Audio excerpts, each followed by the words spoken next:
Sir ఏ ప్రమాదం ఇప్పుడు చూస్తున్నారా మీరు? చూస్తుండగానే తలుపులు ఎలా కొట్టి మీదకి విరుచుకు పడుతున్నారు. ఉమ్, పోలీసు అంతా చూస్తున్నారు. పోలీసు ఎందుకు ఆపలేదు? అలా మీరు చేయడానికి ఎందుకు అనలేదు? చేయకూడదని ఎందుకు అనలేదు?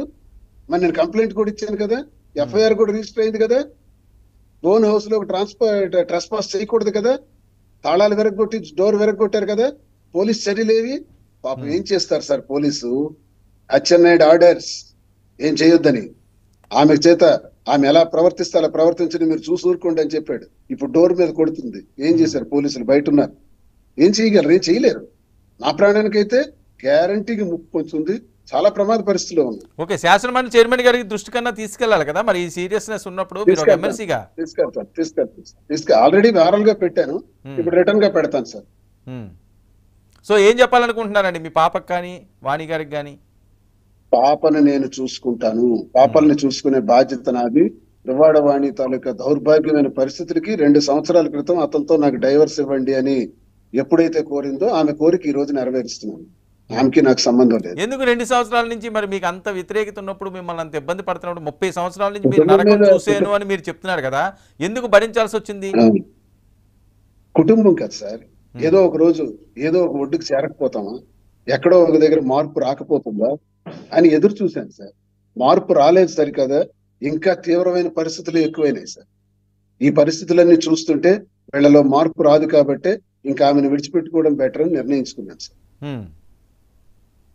అది సో టెక్కల్లోనే ఉంటారు టెక్కల్లో. మరి నా ఇంట్లో నేను ఉండకపోతే ఎలా సార్? ఇప్పుడున్న పరిస్థితుల్లో ఏమన్నా సేఫ్కి ఏమన్నా వెళ్తున్నారా అని? సేఫ్టీ అయితే లేదు సార్. ఏ క్షణమైనా ప్రాణం తీయొచ్చు. కాదండి, ఈ ప్లేస్ నుంచి మీరు సేఫ్ ప్లేస్ కి ఏమన్నా వెళ్తారా? కొద్దిగా ఈ అడవాడి తగ్గినంత లేదు, వెళ్ళండి సార్. వెళ్తే వాళ్ళు ఇల్లు ఆక్యుపై చేయడానికి చూస్తున్నారు సార్. వెళ్ళలేదు, చస్తాను కానీ వెళ్ళను. మీకు సపోర్ట్ ఎవరున్నారు శ్రీనివాస్ గారు ఇప్పుడు? ఏ తెలుగుదేశం కార్యకర్తలందరూ, ఆ మూకలందరూ ఇంటి చుట్టూ ఉన్నారు సార్. మీకు సపోర్ట్ ఎక్కడ చూసినా వాళ్ళే ఉన్నారు. మీకు సపోర్ట్ ఎవరున్నారు? నాకు సపోర్ట్ ఎవరున్నారు? ఎవరు లేరు. ఒంటరి ఒక్క గన్మ్యాన్ ఉన్నారు అంతే. అదేంటండి? నా సోదరుడు శ్రీధర్ ఉన్నారు, మా అమ్మ ఉన్నారు అంతే. మీకు ప్రైవేట్ గా ఏం లేదు సెక్యూరిటీ? మీ ఫాలోవర్స్ ఏం లేదు. లేదు సార్. పోలీసులు ఏమంటారు శ్రీనివాస్ గారు? పోలీసులు చూస్తున్నారు సార్, చోద్యం చూస్తున్నారు. ఏం చేయగలరు? మంత్రి వాళ్ళ జోలికి వెళ్ళొద్దు అంటుంటే పోలీసులు ఏం చేస్తారు? మనకు తెలిసిందే కదా, వాళ్ళు ఏం చేయలేరు. తెలుసు, అన్ని తెలుసు పోలీసులకి. సరే, మరి ఎంతకాలం ఇది? ఎంతకాలం వాళ్ళే అక్కడి నుంచి బయటికి వెళ్ళలేదు, మీరా లోపలికి రానివ్వరు? ఎన్ని రోజులు ఇది? నేను లోపలికి ఇస్తే నాకు రక్షణ ఉంటుందా? లోపలికి రప్పిస్తే మరి వాళ్ళు వెళ్ళనంటున్నారు లోపలికి వచ్చిందాక. ఇంకా చూడాలి సార్, పరిణామాలు ఎలా మారుతాయో తెలియదు సార్. నేను నోటీస్ కూడా ఇస్తాను కాబట్టి, divorce notice. They have no right to stay here. ఇంకెక్కువసేపు ఉండకూడదు, కోర్టులో తేల్చుకోవాలి. ఇవన్నీ జరుగుతున్నాయి, లీగల్ గా కూడా ప్రొసీడింగ్స్ అవుతున్నాయి. ఏవి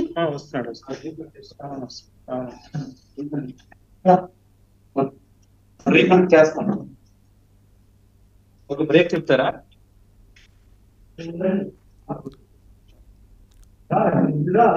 శ్రీనివాస్ గారు, సార్ శ్రీనివాస్ గారు బ్రేక్ అవుతుంది, ఒకసారి కనెక్ట్ అవుతారా మీరు?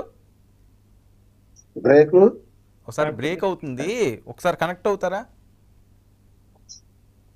రీకనెక్ట్ అవ్వండి సార్ ఒకసారి.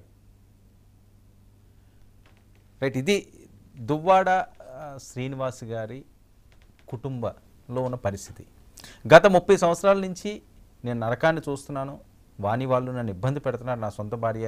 ఈరోజు పిల్లలకు కూడా విషం పెట్టారు, విషం పూశారు, నా మీదకి రెచ్చగొడుతున్నారు, కక్షపూర్తి చర్యలు చేపడుతున్నారు అని చెప్పి చాలా ఆవేదన వ్యక్తం చేసే పరిస్థితి. సరే, చాలా కుటుంబాల్లో గొడవలు ఉంటాయి, ఇబ్బందికర పరిస్థితులు ఉంటాయి.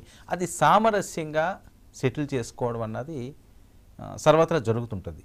ఎందుకంటే కొద్దిగా పెద్ద కుటుంబాలు కాబట్టి. దువ్వాడ శ్రీవాణి గారిది అవనియండి, లేకపోతే శ్రీనివాస్ గారిది అవనియండి, వీళ్ళందరూ కూడా గత 30 సంవత్సరాల నుంచి కూడా పొలిటికల్. వాణి గారి కుటుంబం అయితే వాళ్ళ నాన్నగారు సీనియర్ రాజకీయ నాయకులు, కుటుంబ నేపథ్యం ఉన్నవాళ్ళు. మరొక అంశం ఏంటంటే వీళ్ళిద్దరూ ప్రేమించి పెళ్లి చేసుకున్నారు, వాణి గారు శ్రీనివాస్ గారు. సరే, ఆ తర్వాత ఆమె వెర్షన్ ఒక రకంగా ఉంది, ఈయన మాట్లాడే వెర్షన్ ఒక రకంగా ఉంది. మరి వీళ్ళిద్దరి మధ్యన ముదురుతున్న ఈ వివాదం సర్వత్రా రాష్ట్ర వ్యాప్తంగా చర్చకు దారితీసిన నేపథ్యం. ఈయన ఎట్టి పరిస్థితుల్లోని కూడా నేను కొనసాగించే పరిస్థితి లేదు, డైవర్స్ ఇస్తాను, నా పిల్లల్ని నేను చూసుకుంటాను అని చెప్తున్నాడు. లేదు ఈయన వేరే ఆమెతోటి అక్రమ సంబంధంగా అక్రమంగా నా ఇంట్లో ఉంటున్నారు, మా ఇంట్లోకి మేము వస్తామని చెప్పి వాళ్ళ కూతురు భార్య మాట్లాడే పరిస్థితి.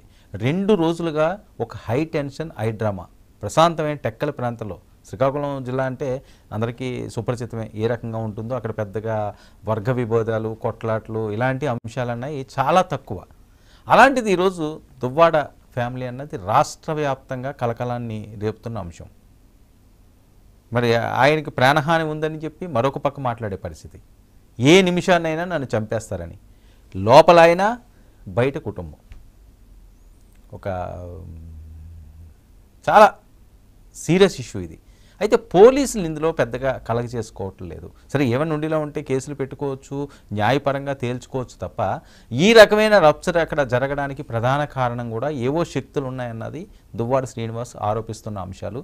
తెలుగుదేశం పార్టీ అందరితోనే పోలీసులు ఈ రకంగా మమ్మల్ని పట్టించుకోవటం లేదు, ఇష్టారాజ్యంగా వాళ్ళు చలాయిస్తున్నారు, వాళ్ళు ఏ నిమిషంలో అన్నా రావచ్చు, నన్ను చంపేయచ్చు. గన్ లైసెన్స్ కూడా ఆయన అప్లై చేశారట, అది కూడా వచ్చే పరిస్థితి లేదట. 2+2 ఆయనకి సెక్యూరిటీ ఉందట, అది కూడా తొలగించి 1+1 చేశారట. ఒక్కడే గన్మ్యాన్ ఉన్నాడట. నేను ఒక్కడనే ఉన్నాను, నా తమ్ముడు ఉన్నాడు, ఎవరైనా నా చుట్టాలు ఉంటే నా చుట్టుపక్కల ఉన్నారు, మిగతా వాళ్ళు ఎవరో కూడా ఉండే పరిస్థితి లేదు అని.